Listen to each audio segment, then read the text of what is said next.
এখন আমরা কথা বলবো প্রচুরক নিয়ে। তো প্রচুরক নিয়ে কথা বলার জন্য আলাদা করে টেবিলের প্রয়োজনই নেই। কথা বুঝতে পারছি? আলাদা করে টেবিলের কি প্রয়োজন নাই। এখন প্রচুরকের সূত্র লিখি, দেখি ও কি ডিমান্ড করে, ওটা নিয়ে আমরা কাজ করব। প্রচুরক প্রচুরক হচ্ছে, এই আমি কি ভুলে গেলাম নাকি, আল্লাহ জানে। F1 plus F2 into H, সূত্র এটাই, আরেকটু চেক দিয়ে নেই, বয়স হয়েছে তো, ঠিক আছে। ওকে, আমার বেশিরভাগ ক্ষেত্রে প্যাচ লাগে কোথায়, কিছু কিছু ক্ষেত্রে মনে হয় F1 প্লাস F2 টা উপরে, F1 টা নিচে, বারবারই প্যাচটা লাগে। তো আমার মনে হয় তোমাদের অনেকের এই ঝামেলাটা হইতে পারে, এই জন্য একটু ভালোভাবে এটাকে মুখস্থ করা বা যে কোনো একটার সাথে মিলা একটু পড়া, যেন এটা কখনো কি ভুল না হয়। ওকে, অনেক সময় দেখা যাবে যে তোমাকে এমসিকিউ প্রশ্ন দিয়ে দিয়েছে, নিচের কোনটি প্রচুরকের সূত্র, এমন ভাবে উল্টেছে পাল্টেছে মনে হবে সবগুলোই কারেক্ট। ওকে, এই জন্য তোমাকে স্ট্রং থাকতে হবে যেন কনফিউশনে না পড়ো আর কি। তো যাই হোক, এই জিনিসগুলো আসলে আলাদা করে চার্ট করার কিছু নাই, এমনি বের করা যায়, এটা থেকে একটু দেখার চেষ্টা করি। আর এর আগের বার এল কি ছিল, মধ্য শ্রেণীর নিম্ন সীমা, মধ্য শ্রেণীর নিম্ন সীমা। এবার এল হবে প্রচুরক শ্রেণীর নিম্ন সীমা। এমন কথা স্যার, এটা তো খুঁজে বের করতে হবে। প্রচুরক শ্রেণী খুঁজে বের করা খুবই সহজ।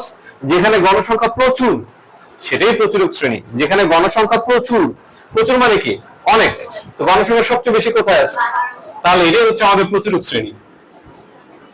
লেখার দরকার নেই, আমি বোঝানোর জন্য লিখতেছি প্রচুরক শ্রেণী। এখন আরেকজন একটা প্রশ্ন করতে পারো যে স্যার আরেক জায়গাতে যদি 12 থাকতো তখন আমি কি করতাম, আমি কোনটা নিতাম, তাই না? তখন আমি দুইটা নিতাম, অর্থাৎ প্রচুরক দুইটা হইতে পারে, চারটা হইতে পারে, পাঁচটা হইতে পারে, 10টা অ্যান্সার হইতে পারে। এখানে যদি এমন হইতো 12 আরো 3 জায়গাতে আছে, তাহলে 3বার প্রচুরক বের করতে হইতো, যেটা তোমার মধ্য বা গড়ের বেলায় সম্ভব না। মধ্যকার গড়ের বেলায় অ্যান্সার অলওয়েজ কয়টা, একটাই, কিন্তু প্রচুরকের বেলায় কি একাধিক অ্যান্সার আসতে পারে। নূর খেয়াল করে দিবে, কথা বুঝছি কিনা? আচ্ছা, তাহলে এখানে আমি আবারও বলি, তাহলে প্রচুর শ্রেণী চিনব কিভাবে, যেখানে গণসংখ্যা প্রচুর। যদি গণসংখ্যা কয়েকটা জায়গাতে প্রচুর হয়, তাহলে প্রত্যেকটা জায়গার জন্য ভিন্ন ভিন্ন ভাবে ধরে ধরে ভিন্ন ভিন্ন অ্যান্সার আসবে। 12 যদি আরেক জায়গাতে থাকতো, তাহলে এটা ধরেও একবার আমার কি অ্যান্সার বের হইতো, এটা ধরেও একবার অ্যান্সার বের হইতো। কথা বুঝছি? তো যাই হোক, আমাদের এই ঝামেলা যেতে হয় নাই, একটাই। তাহলে এটা হচ্ছে প্রচুরক শ্রেণী। প্রচুর শ্রেণী কত, 61 থেকে 70। তাহলে আমি একটু লিখি, এখানে গণসংখ্যা সর্বাধিকবার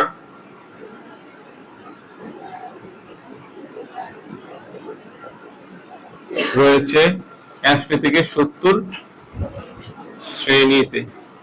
তোমরা বই থেকে আরেকটু দেখবা, ওদের ভাষাটা আরো ভালো। সুতরাং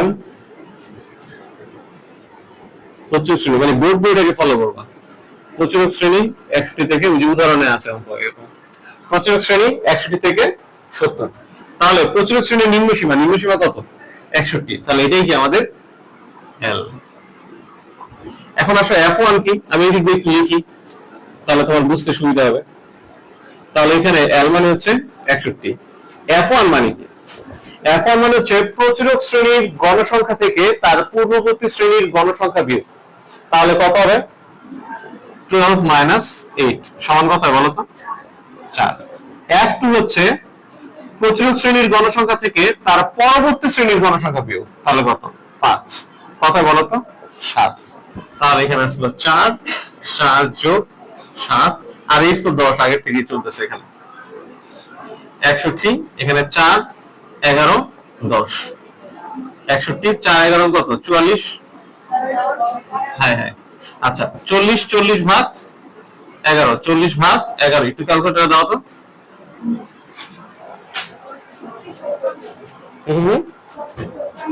64.6, আর একটু বলো,